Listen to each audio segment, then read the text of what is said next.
Welcome to the Worldwide Doula podcast. I'm Barry, I'm a registered nurse and birth doula, and each week I'm joined by a new guest speaker to talk about all things pregnancy, birth, babies, and parenthood. So it's time to sit back and relax as we get into some juicy topics. Hey everyone, welcome back to the Worldwide Doula podcast. Today I'm so excited for the episode that we've got recording. I'm joined by my good friend Kiah. She lives in Brisbane area with her husband, 3 gorgeous smiley children that are so scrumptious, and their adorable Australian Shepherd Honey. Kiah and I actually studied nursing together, which feels like a lifetime ago. We connected through how excited we both were to become mums, and Kiah was actually freshly married. So I was like living vicariously through her. I didn't even have a boyfriend at the time. I remember the days when we used to go to all the op shops in the area and find the cutest baby clothes, even though neither of us was pregnant at the time. Welcome to the podcast. Kiah, how are you going? Good. Very excited to be here. Yeah, I'm super excited. So let's jump in and just start with your conception journeys. How old were you when you started thinking about, having a baby, and what did it all look like? Thinking about it or actually planning it? Because I was like 15 and I was ready to go, but Brandon said no. Oh yeah, so you were like school sweethearts, right? Yeah, year 11. So I was 15. I think he just turned 16. But yeah, I think it was like around 23 when we were ready. We just bought our first house and everything. My conception's a bit different because I had PCOS and hypothyroidism. I started kind of a year before with acupuncture before I even started trying to have the baby, if that makes sense. So I would go to acupuncture every week. I was taking herbs because with my PCOS, I was like the opposite where they didn't get their periods. I would bleed for like 30 days and then 2 days I wouldn't, and then I would start again. So it was I was like having my period a lot. So I went to my acupuncturist, Gabrielle, and he basically every week we just did acupuncture. Around 9 months of that, my body had like cleansed. I was like regular again. And that's like just after maybe like 10 or 11 months. That's when we actually started to try. And we tried for a couple times and nothing happened. And I was like, oh no. It didn't work. Like, I'm not going to get pregnant. Like you start freaking out. Like, no. Yeah. And then Bryden was like, are we even doing it right? And I was like, well, I mean, yes, I'm pretty sure we are. And he's like, don't you have to do those tracker things? And I was like the ovulation trackers? Yes, I wasn't doing anything. I just thought, no, like day 14, like that's when you ovulate, and that's when I'm going to get pregnant. I don't ovulate till day 21. So, okay. Yeah. That's really interesting. Yeah. Oh, yeah. Wow. And so my cycle's like 35, 36 days long, not 28. So everything was like super pushed back. And so when we were like proper trying, it was not even close to the day I was ovulating. So then the first like month that we actually tried and like we tracked ovulation and we did it that way, we got pregnant straight away. Wow. But okay. Yeah. It before just that goes to show how like effective it is when shit works and you have your shit sorted out, right? Yeah, exactly. And like you actually like listen to your body, and like there were probably signs that I was missing, that I wasn't ovulating that early, but I just thought, no, everyone, day 14, that's it. That's the rule. That's when it happens. That's going to be when it happens for me, but it was not. Everyone does everything differently. And then before we got pregnant, my acupuncturist basically would tell me, you got to have like a warm uterus, warm feet, warm drinks, warm everything. Then this is in summer because I conceived Woody March. So like it was like not cold. So but I was sleeping with like a hot water bottle on my belly, like a heat weight on my belly. I was like sweating in socks, like keeping everything warm. And then I would do, it's called a moxa. Have you heard of that? Moxa, yeah. Like so that above, that above my belly button, and like doing all of these things. And then I think just in combination with like eating really good foods, like he said, like a kangaroo, they're not going to release their baby if there's like a drought. they'll like hold Yeah. on to the baby. So like I was eating like I was a queen, like, you know, like these big meals, like telling my body like, you're ready. We're in abundance of food. We can provide for another baby. And yeah, all of that I reckon all together Yeah. worked. And I did that with every single baby. With the other two, the girls, I got pregnant straight away, just like ovulation tests. That's so interesting about the ovulation test because I took what you said to me the other day about like keeping everything warm, gotta eat everything warm, gotta drink everything warm, and it worked. I got my period back. I also had acupuncture and then I got my period back like 2 weeks later. And then I was thinking, because it's not like Josiah and I are being careful. If it happens, it happens, Yeah, of course. I took the ovulation test because my period tracking app said that I should be ovulating. And I was like, okay, cool. I was looking out for the signs like cervical mucus and like mood and the libido spike and stuff like that. And I was like, surely I'm ovulating right now. And like the ovulation 6 came negative. Maybe that's the problem. Maybe that's why I'm not getting my period. My nutritionist, acupuncturist, she's like both. She said that I might have PCOS tendencies. And I was like, that's scary to me. I was shocked, to be honest. But yeah, it works. Guys, it works. If you're trying for a baby, try it out. Definitely. Yeah. If you think about it, cold's a shock to the system. I know a lot of people do the cold plunges and everything, but I feel like when you're really trying to create this environment in your body where a baby wants to nuzzle in and stick into a nice, warm, comfy environment. Like that's where it's at. No one wants to snuggle into this cold environment. And anyways, that's what he said. He was like, the feet is like the soul to the uterus. Don't quote me on that. It's something along the lines of that. But we can lose a lot of heat through our feet. And keeping it nice and warm helps us create that environment where an egg wants to stick into your uterus. Yeah. So I remember when we got to know each other, you were saying that you had thyroid conditions and you were carrying around a water bottle wherever you went. Like you kind of already knew a lot about it at how old were we? Early 20s. Yeah. When did you find out about that stuff? So I'm like third generation, kind of more the alternative medicine route. So when I was 9, it was more behavioral. Mum was just like, oh, something's a little bit off. Like, I don't know. I can't put my finger on it. I don't know what it is. And we went to see a doctor, Dr. Greg Emerson, and he's amazing. I don't think he practices anymore. He figured out that I had hypothyroidism. So he would like do a bunch of tests rather than just go, oh, no, that's just behavioral. Don't worry about it. Yeah. And basically, that's just when you have a really high TSH. So some people get this confused. So with hypo, I have an underactive thyroid. My TSH, thyroid stimulating hormone, was super, super high, like in the 40s. And like your normal range is like 0.4 to 4 or something like that. So my body's telling my thyroid, like, come on, work, come on, hello, like, wake up, do something. You're being very lazy. So usually they put you on hormones, like, your thyroxine and everything. But we just cut out gluten. And yeah, my thyroid came back into its normal range. And that's how we managed it right up until I was going to have a baby. And I think with Woody, I got to 16 weeks. And then my body was like, no, with that fetal load, it was too much for my body to like keep up with. So that's when I had to start thyroxine till the end of my pregnancy. And then I weaned off that after. No worries, back to the diet control, no gluten. Great. Then I think I got to 14 weeks with Oakley and then 12 weeks with Willow. And then my body's like, no, not another baby in here. Like, I can't produce enough to support you, let alone you and another.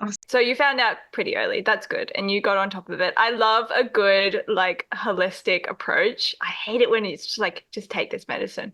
There's nothing else that you can do.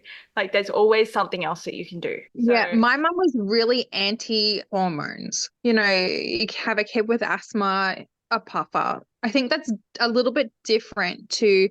I'm going to supplement the hormone in your child's body when they're developing all those mechanisms in their body. My body would just have completely become dependent on it.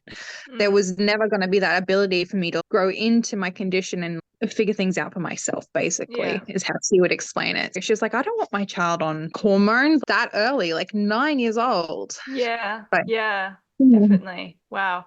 Okay, I'm glad well, she that's did. good to know. Yeah, exactly. How does that affect your chances of falling pregnant, like a thyroid condition? Not really sure because I feel like an unmanaged thyroid condition definitely affects fertility, like for Yeah. sure. And I feel like it's one of the most underdiagnosed things Mm, in women, especially. I feel like it's a woman predominant illness, I guess. yeah. But because mine was managed so well, I always kept my weight at the right, like at the right weight. We really ate quite healthy foods. We're really big on organic foods. Of course, everyone has naughty meals. I'm not going to sit on here and be like, I am perfect. Like, I only eat organic. No, but just lessening that chemical toxin load. And we don't drink any fluoride. That was a big thing that the doctor had touched on. That can, like, fluoride can really impact how your thyroid like functions. So yes, that's why I carry around those big water bottles, because I have to take my own water everywhere, you know. Yeah, Like and yeah, I drink so definitely. much, so I'm like a camel with my big water bottle. But yeah, so like just like if it's not managed well, yes. Yeah, I don't know the yeah. specifics on how like it impacts.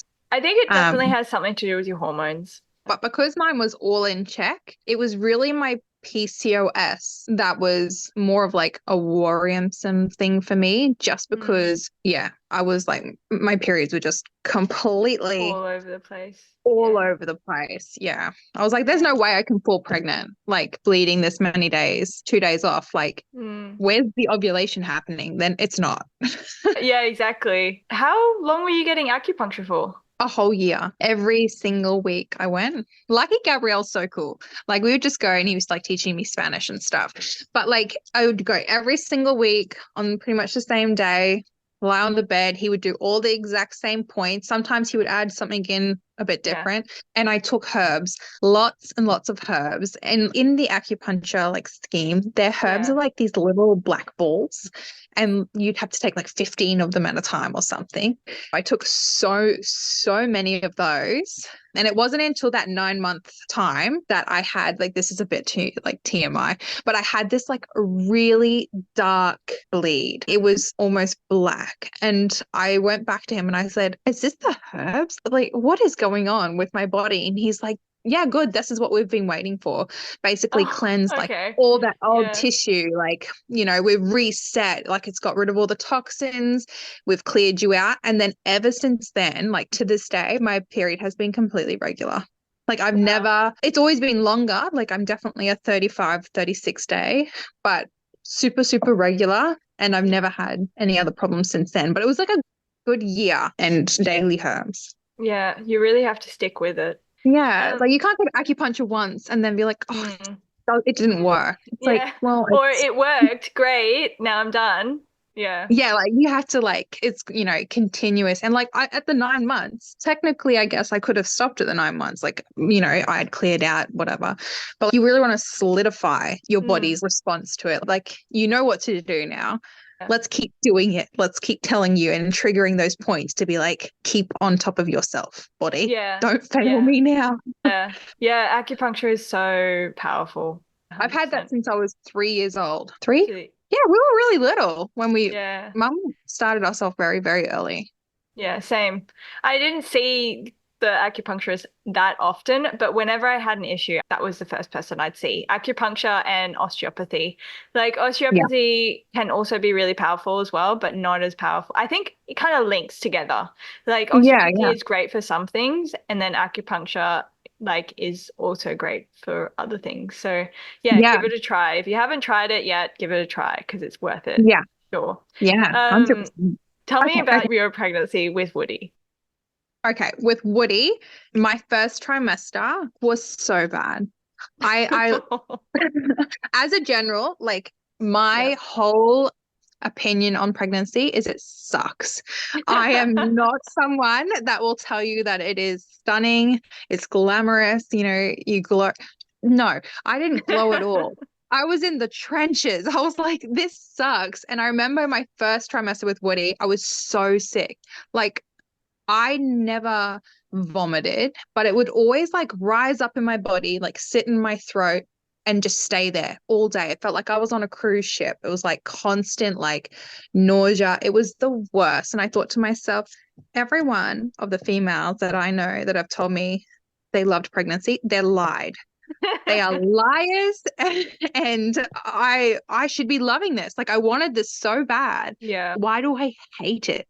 And like that mental warfare, like, no, you really wanted this. This is like, you wanted to be a mum. You wanted to be pregnant so bad. You did this whole year of prep just to absolutely hate it. Yeah. But I got to the second trimester and I was like, oh, okay, I'm feeling better now. This is kind of nice. And pretty much stayed happy the whole pregnancy. I renovated a kitchen. Great. I got to 41 weeks and was like, this sucks. Like, this is like, I should have given birth by now. It was like you're told Christmas Day will happen at 40 weeks. Yeah. It doesn't. It doesn't happen at 40 weeks. Like, no one told me that you can go over. And so at 41 weeks, it wasn't that I was in pain. Like, physically, like pregnancy wise, I could have just stayed pregnant forever, to be honest. But I was so impatient. I wanted to meet the baby. Like, that was like, oh, like, this sucks. I hate waiting. And then they booked in the induction. Yeah. And I was like, okay, like 41 weeks. I was like, there was no signs at all that he was coming. So I was like, I'm going to take things into my own hands. And I may have taken some castor oil. But they did that back in the day. Yeah, like, they did. Anyways, I only took a little bit and it worked. People still do that. Yeah, people still do that. Like, they're like, some people swear by it. I'm like, oh, I don't know about that. Like, there are lots of ways to get your labor started. And like, no way was I, 37 weeks trying this. No, not at all. I was 41. I was well cooked. He was cooked. He was so fine to come. Then I started getting some contractions, and that was like 10 p.m. the night before I gave birth. Wait, when did you take the castor oil? 5 in the afternoon. Weeks on the dot? On the dot, because at 41 and 1, they were going to induce me. Yeah. That was like, because of my PCOS, because of my thyroid, I was this Cat 1 high risk pregnancy.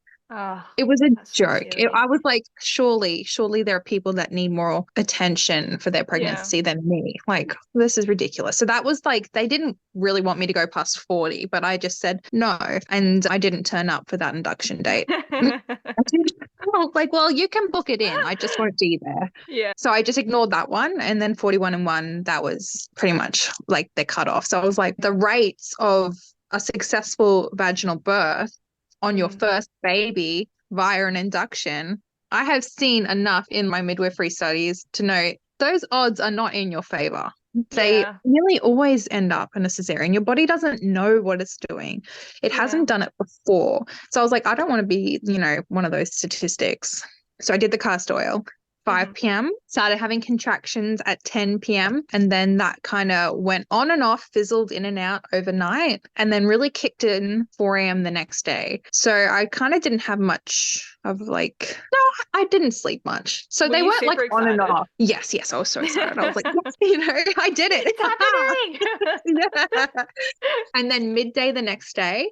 So I just labored at home. We went in around midday and got checked, and it was 5 centimeters. And I was like, good, nailed it. I'm far enough along that my body's already kicked itself into gear. Brilliant. We go in, I'm laboring, and I was so like obnoxiously stuck up about being like natural. I was going to do this natural. I was so fixated on natural. Like, I'm not going to need pain relief. So I'm laboring along. Like, I've not had anything, no gas, no nothing. And I'm in the shower. And I obviously, because I had studied midwifery, I can hear the midwives whispering, and I can hear the baby monitor, and his heart rate is going down. And like, it's so slow coming back up.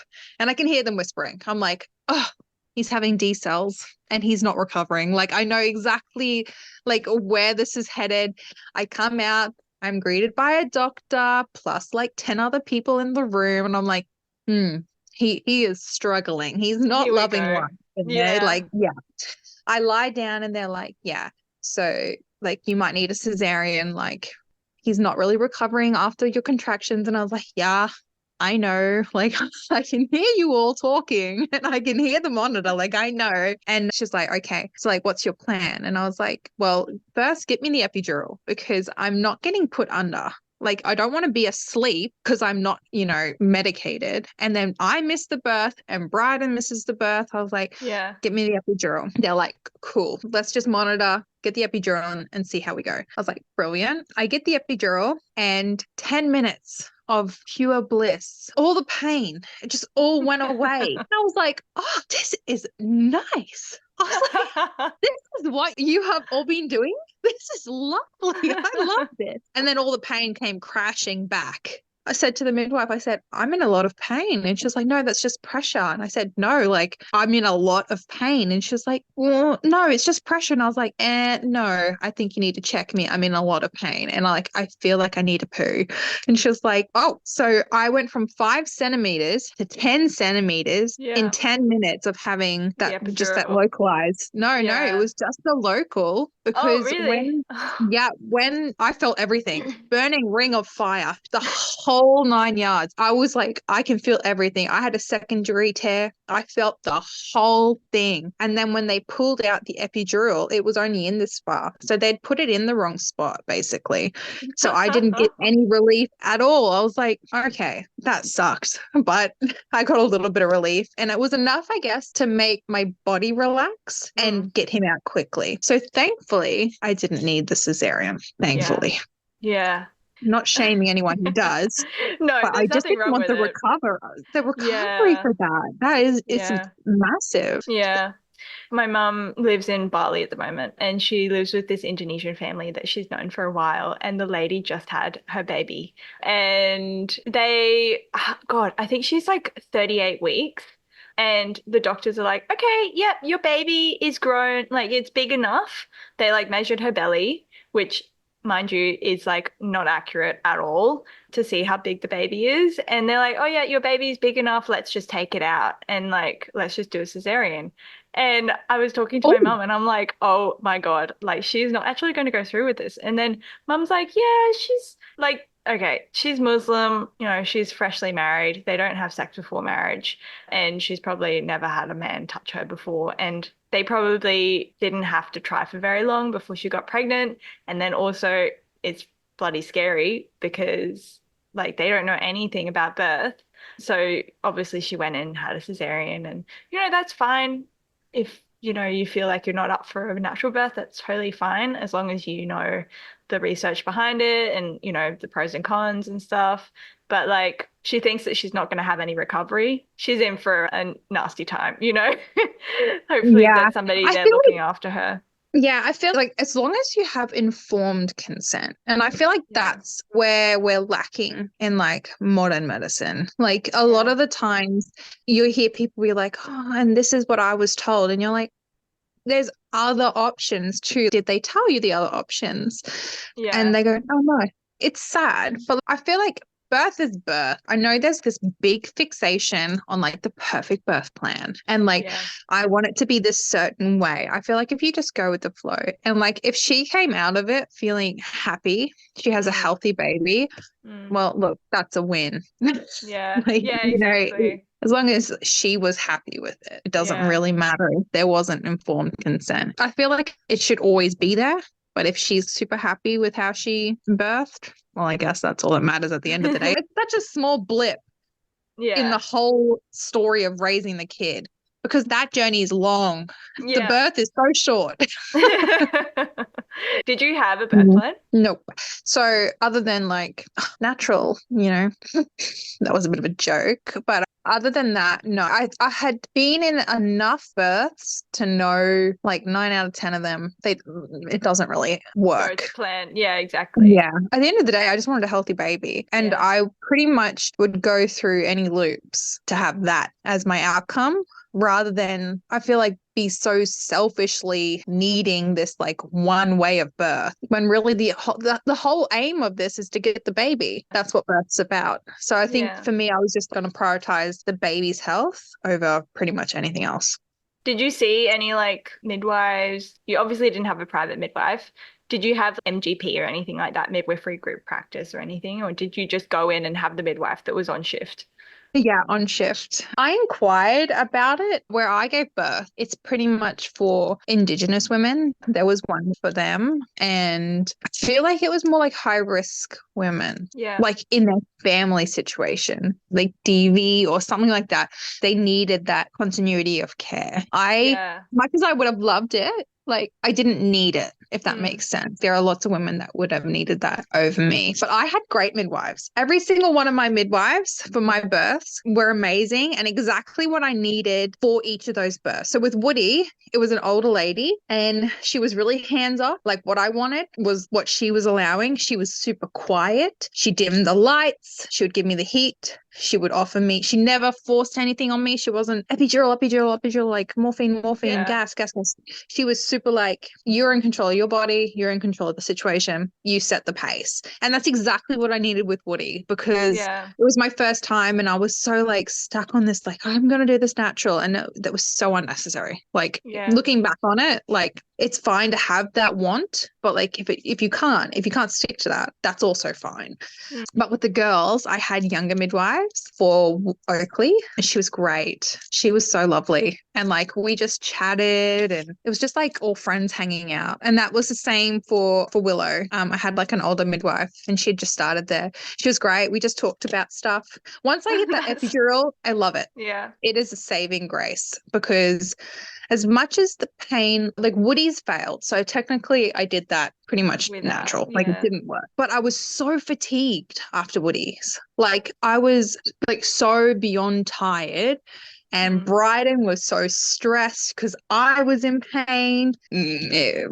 Like as much as it was a good birth, I can't complain. You know, people have it a lot harder. Yeah, the girls' births, that's where it's at. And I was induced for both of them at 38 weeks. Because my blood pressure went berserk. So with Oakley, since about 31 weeks, I had this episode of like high blood pressure once a day. It would go super, super high, like the 190s over like the 120s. Like, and I would get this red rash all over me. I would have this headache, blurry vision, and I would ring up, I would go in, and it would drop itself naturally. Yeah. And then I wouldn't get it till the next day. And that happened leading up to 38 weeks. And then I went into my 38-week appointment. And finally, I had one of these episodes as I'm like in with the midwife. And I said, see, this is what I've tried to tell you. Because every other time, by the time I found someone to look after Woody or something, it had like fixed itself. They thought I was just lying, I guess. And then I had to stay in and get induced because I was dropping it myself. I couldn't be medicated for it. And obviously having those bouts of high blood pressure is not good for you either. Yeah. And I was feeling it. I was so tired. I felt like I was hit by a truck every single day. I would just feel the heat coming up and I was like, oh, here we go again. 4 hours of like not being able to move, not being able to like really function well. So yeah, with her, I had the induction, but thankfully that went pretty well because my body knew what it was doing from the first time. Yeah. So they gave me like 5 mils of Synto with Oakley, then turned off the machine because they started giving me too many contractions. Yeah. And then after 4 hours, she was born. Yeah. So it was pretty easy. But with Willow, the same thing happened, 38-week appointment. My blood pressure was through the roof. It's like I get to 38 weeks and my body's like, no, I don't want this baby anymore. Get it out of me. Like I'm struggling. And they only gave me 1 mil of Synto with her. So I think my body was ready because it took 1 mil and then I was getting like 7 contractions. So all the doctors come in and they're like, you know, we're going to overstimulate your uterus. Like you're having too many contractions. And I could feel it. Like they were coming. And as like I explain it, it comes like the contraction like comes up from your vagina and then it goes back in, but it was like no pause. It would just come out again, straight back in, come out again, straight back in. Yeah. And I was like out of breath. I was red in the face and I turned to Bryden and I was like, I'm going to explode. Like I cannot be having this many contractions this continuously. Like I can't keep up. I was so out of breath, but they put the epidural in, turned the Synto off and she was born within 2 hours. Wow. So yeah, it was pretty intense with the girls, but not as intense as Woody's. Yeah. Woody's was a bit more full on. Yeah, gosh. Did you have any contractions before you were induced? With Willow, I did. So with Willow's pregnancy, with Oakley's, it was all right. Like the first trimester was so bad, like sickness, normal stuff. I got to a little bit of relief in the second trimester, and then the third trimester was all that blood pressure stuff. With Willow, I was sick the first trimester. Then I got to 12 weeks and I was like, oh, I'm feeling a little bit better. And then at 13 weeks, I got SPD, which is symphysis pubis dysfunction or something like that. Yeah. I could not walk. I couldn't open my legs. Like my knees could never leave each other. I couldn't run. I couldn't jump. I was so like in pain. It was the worst pain ever. I could do nothing. It got to the point like after 30 weeks, I wouldn't leave the house with my kids alone because if one of them ran off, see ya. I physically could not catch you. Like I tried to like grab one of them like with a couple quick steps as they ran out of the bath one time. I couldn't. I was like, oh, I physically cannot function. So that pain was so bad that around 37 weeks, I actually started having contractions with her. Like I would have them on and off, on and off. And I always think to myself, is this like my pain from my pubis or is this a contraction? So it turns out it was contractions because it was like they literally put the drip in 1 mil, bam. I was like 7 contractions in 10 minutes. I was having them before Willow, but not with the other two. What was your how, I don't even know how to ask this. The pain of like the induction contractions, it's supposed to be much worse than the normal pain of like the normal contractions. What would you say? So much worse. Oh my Lord. Like I would rate, like with Woody, it was this really beautiful gradual demise. Yeah.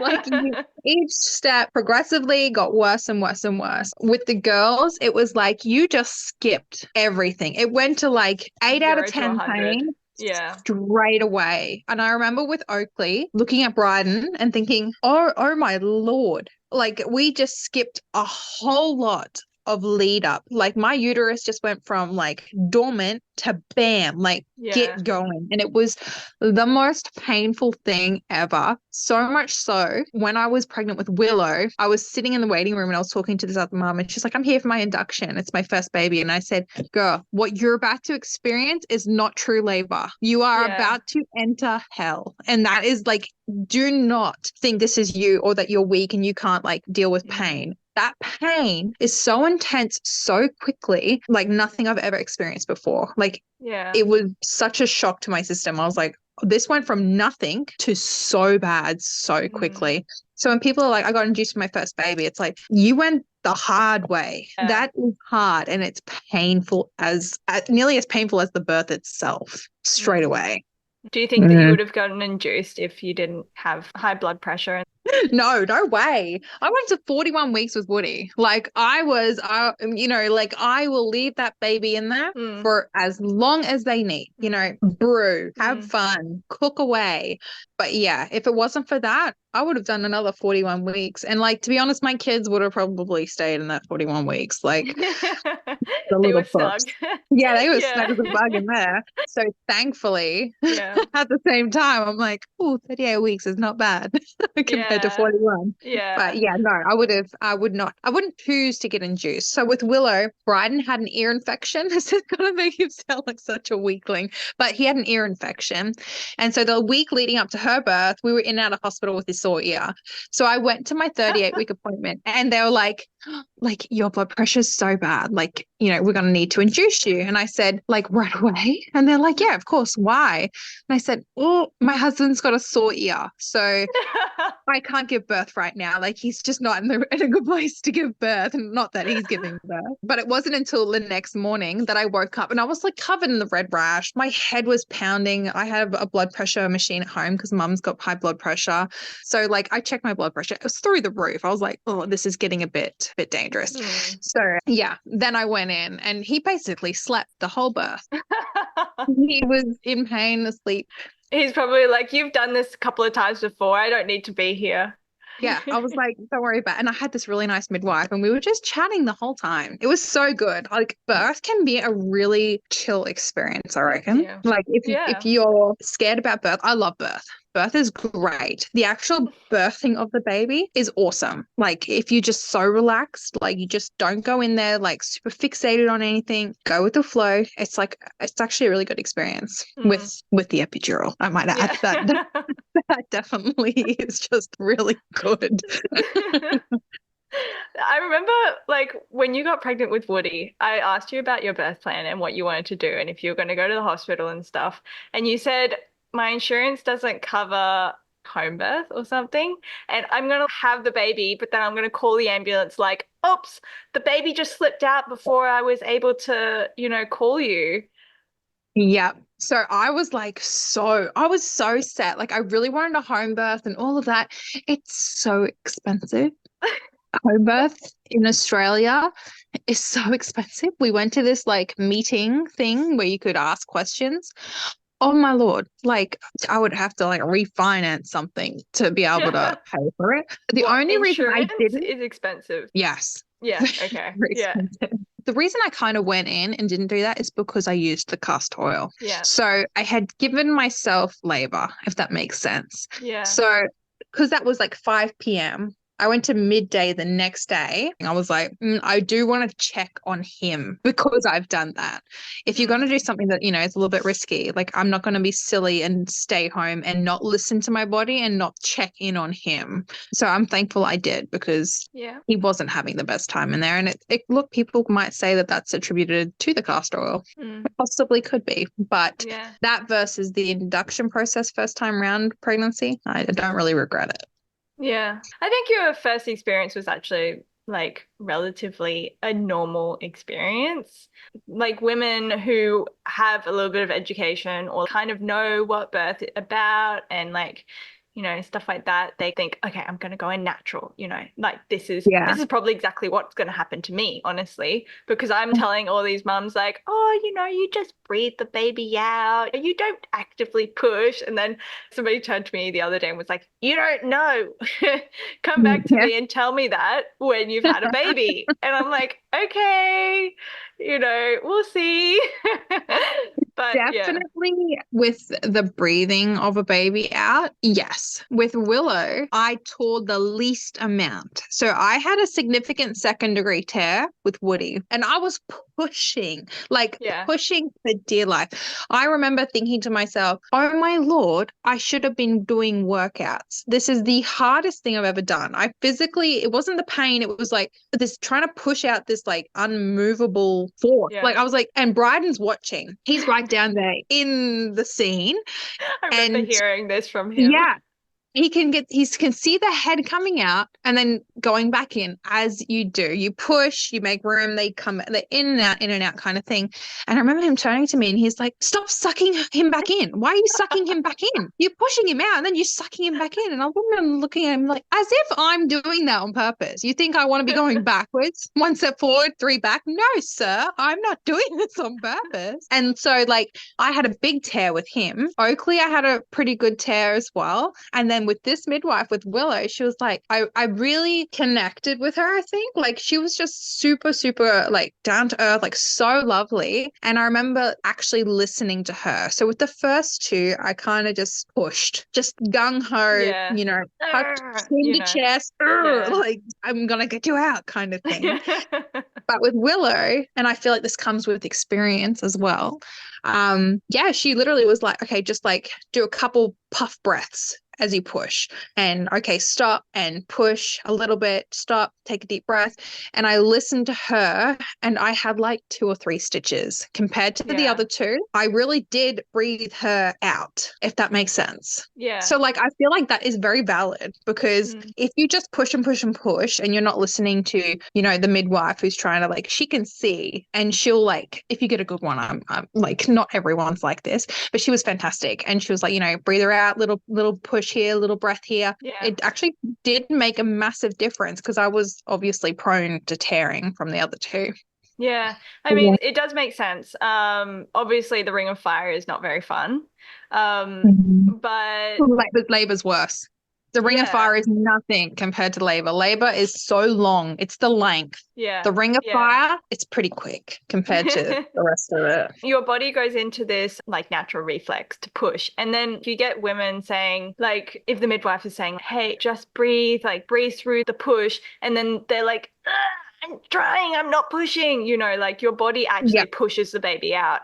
You just have to 100%. breathe through that and try and like, not necessarily like suck the baby back in, but like just breathing through it and like, you know, focusing on your breath and it will happen. You know, you have to let your baby come out in its own time, let your perineum stretch, and then it actually reduces tearing a lot more. But I know, I understand a lot of mums are like, you don't know the pain that you go through when the baby's coming out. And I'm like, okay, we'll see, you know, we'll see. Yeah, no, there's definitely pain. And I feel like for me, knowing that I tore the first 2 times, that helps. Also having the epidural, that helps as well. But with Woody, like that all natural pain, like, it is really hard. Like you're going against your natural instinct just to push. Like you're in so much pain and you're so fixated on it and trying to relax. Like I remember my midwife with Woody being like, all right, like relax your shoulders. And I'm like, what is she talking about? And then I would actually like feel like in myself, my shoulders. And I'm like, oh my God, they're up in my ear. And like, I would just like drop them. I was like, I didn't even realize I was tensing all that. Like my whole body is tensing. I'm not even aware that I'm holding on to this, like this structured pose. Like I was like, so like, ugh. But yeah, it definitely has a place in it. There, I don't know, it's hard. You're going against like naturally what your body's meant to do, if that makes sense. Yeah, definitely. Just quickly about the castor oil. I noticed that we didn't say what it does because some people don't know. What does castor oil actually do? When you take castor oil, what does it do exactly? What's like the risk? Well, basically, when you take castor oil, in like my idea of it, is you trigger contractions in like your bowels and your like small intestine and all of that good stuff, which gets those things working. And it's meant to kind of like, in layman's term, like cross over to triggering your uterus. Yeah. The problem with that is when you do that, some can go through the placenta basically and can make baby go poops in you as well. And there's the risk. So like they could be breathing in, you know, amniotic fluid with your meconium in it, and that can lead to increased risk of like respiratory things in birth, sucking it in. Yeah. But I mean, there's going to be risks with birth regardless. Yeah, I really did not want to be medically induced. No, so you got to weigh up your risks, I guess. Yeah. Yeah. That's basically how it works. I'm sure there's a lot more like science to it. But that was very well put in layman terms. Normally people are like, baby can do a poo. And like, that doesn't really explain what goes on in your body. So that was really well put. Yeah. Thank you. Is there any advice that you give to soon-to-be mums based on the experience with like your whole experience, conception, pregnancy, birth, all of it? Being easy on yourself, I feel like is, you know, the best thing. Like, and don't be afraid to complain. I feel like there's this big stigma, especially with mums that, you know, might be surrounded by mums that are struggling to conceive or like, you know, have had unsuccessful pregnancies and that kind of thing. We don't want to complain. Like we've been given this gift, like we're pregnant, like this is what we really wanted. And it's okay to hate it. Like, I feel like it really goes against our maternal instinct to admit that this is really hard. I really struggle with this. I really do not like this. And I'm someone who hates pregnancy and I still had 3. So like, it's not, you know, I hate this so much, I'm never going to do this again. Like I said that so many times, but you feel better. You feel better when you're like, okay, I'm admitting I'm struggling, you know, admitting it to your partner or like a close friend, whoever like you're most comfortable with, just saying, I'm not ungrateful. I'm not selfish. Like I know, like, you know, people out in the world can't get pregnant. That's okay, but I'm not okay. This sucks. I really struggle with this. And I feel like not enough people talk about that. So when I have friends that are pregnant, I'm like, how much does it suck? And they're like, oh my God, yes. Like, and you're like, yeah, it's okay. Like you can say that this is hard and that I don't like it. Yeah. But I don't think a lot of people, like, while it's, you know, this life-changing event, it's hard. Pregnancy is hard on your body, like mentally and physically. It's really hard. And I don't think a lot of people talk about that. I think a lot of people, you know, like kind of concentrate on just the amazingness of it, which I don't want to take away from. But like, it's a marathon of work. Yeah, definitely. Yeah, there was actually a girl that we went to school with. She's just pregnant recently. And I was commenting, oh my God, you must be so excited. You must be over the moon. And then before I sent it, I was like, that's exactly the thing that went through my head. Maybe it's not, maybe she's not over the moon. Maybe she is like, Mm. okay, yes, I'm pregnant, but it's not like, this is amazing and Yeah. I'm over the moon. I'm like really excited. Maybe she is having a hard time. So I like deleted it and I just said like, great, I'm so happy for you. Like, Congratulations or something. congrats. Yeah. Yeah. Yeah. And yeah, I mean, it is okay. It's okay to admit that you're not like 100% and that you're not loving it. And also, just after you've had your baby, it's okay to admit that you're maybe not doing the best. And like, you don't necessarily need someone to come and hold your baby. You just need someone to come and hold you, or like just to Yeah. talk to, or just to listen and just to tell somebody how shit you feel, Yeah. See, I'm the opposite. Postpartum is my thing. That you get that baby out of you, you have this little bundle of joy. You are no longer heavy. You're no longer like all those hormones. I love it. Breastfeeding, love it. I like breastfeed all my kids 16, 17 months. Like, I love it. Everything postpartum is great. Get through that pregnancy, get through that birth, and it's great from there. It is so good. You are going to have the longest part of your journey is the best bit. Like, don't think your pregnancy and your birth is going to dictate how you are as a mum, how your kids are going to be, how your life only gets better from there. The birth and the pregnancy is not the pinnacle of motherhood. It's a tiny blimp in the whole thing. Yeah, and you wanted to have like 10 kids, so. I know, but pregnancy ruined that for me. If I could just have the 10 kids, no worries. The 10 pregnancies, oh, no, thank you. Well, now that you've got your last little one, it's growing up. Now you can give me all your cute baby clothes. You can have them all. We op shop together. You can come shop at my house now. I have so many. You think I had a lot then? My mum, she is terrible. Anything cute that she sees, straight into the wardrobe. Oh, they're so cute. I can't wait I'm coming back to Australia in August and I really want to come and see you guys and meet all your little munchkins because I didn't get to meet. Oh, I think I met Woody. But you were gone for Oakley and Willow, yeah. Yeah. Oh, I'm so excited. Yeah. They'll love you. That honestly, Woody is the most social little butterfly. He'll hold your hand and take you on a tour of the entire little homestead. Yeah, and you've done so much with your house now. Like, oh, I can't wait to see it for sure. Yeah. I'll be messaging so you. Exciting. Yes, of course. Kiah, it's been wonderful having you on the podcast and hearing your beautiful stories. Thank you for sharing them with us. I love hearing women talk about their births and the different experiences. I feel like I learned so much. You've also been someone when it comes to motherhood and birth that I just feel like you've done it so gracefully and I look up to you a lot. So thank you so much for coming to tell me your stories. No, thank you. I've had so much fun. I loved it. Great. If you're enjoying the podcast, make sure you give us a follow and rate the show. And if you know someone who you think needs to hear this episode, give it a share so we can spread the word and educate mamas and women worldwide. And we'll see you next Monday for another juicy episode.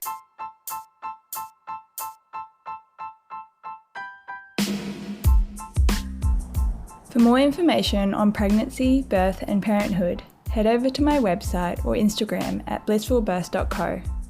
And just a little reminder, the information contained in this podcast is here to educate and empower and does not replace the advice of your own healthcare provider.